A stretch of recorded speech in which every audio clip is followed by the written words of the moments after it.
चंद्रपूर जिल्ह्यातील स्वातंत्र्य लढ्याचा दैदिप्यमान इतिहास लाभलेल्या चिमूर नगरीत शहीद स्मृती दिनाच्या पवित्र दिवशीच राजकीय संघर्षाचा मोठा भडका उडाला.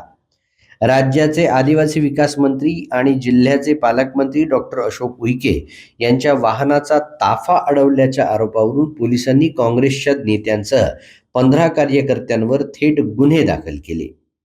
अचानक करण्यात आलेल्या या कारवाईमुळे राजकीय वर्तुळात खळबळ उडाली आहे.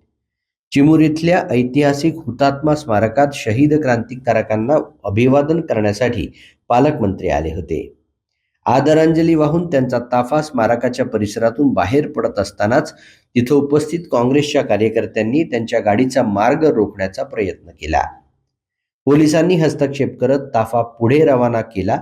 या प्रकरणी बेकायदेशीर रस्ता अडवल्याचा ठपका ठेवत पोलिसांनी काँग्रेस नेते जुनेद खान, बब्बू खान, राम राऊत, किशोर सिंगरे, विजय गावंडे, प्रशांत डवले, गजानन बुटके, लाजू लोणारे यांच्यासह 15 कार्यकर्त्यांवर गुन्हे नोंदवले आहेत.